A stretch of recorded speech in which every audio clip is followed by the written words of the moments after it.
ఇల్లు మంగళకరంగా ఉండాలి అంటే కొన్ని చిట్కాలు. ఉప్పులో చిల్లర నాణం వేసి ఉంచాలి.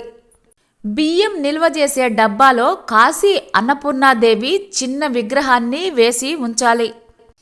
ప్రతిరోజు ప్రదోషకాలంలో సింహద్వారంలోనూ పెరటి గుమ్మంలోనూ ఆవునేతి దీపాలు వెలిగించాలి. అమావాస్య రోజు ఉదయం పూట ఉపవాసం ఉండి రాత్రి వేళ మాత్రమే భోజనం చేయాలి. గోవుకు మేతను తినిపించాలి. కుక్కలకు మినప పదార్థాలు తినిపించాలి. కాకులకు కూడా ఆహారాన్ని పెట్టాలి. పాలు, పెరుగు, నెయ్యి, పసుపు, కుంకుమ, ఉప్పు ఈ పదార్థాలు ఎప్పుడూ ఇంట్లో ఉండేట్లు చూసుకోవాలి.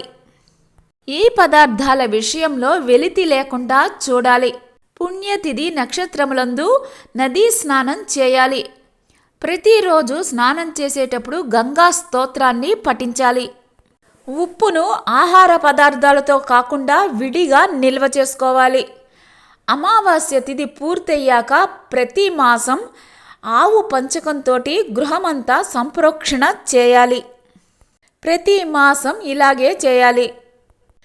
గవ్వలను పూజా మందిరంలో ఇలవేల్పుతో పాటుగా పెట్టుకొని పూజించాలి.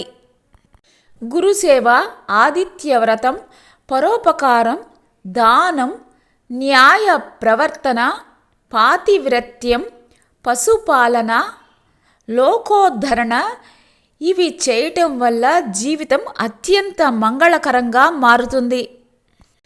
ప్రతిరోజు ఇంట్లోంచి బయటకు వెళ్ళేటప్పుడు సింహద్వారం లోపల దైవనామస్మరణ చేయాలి.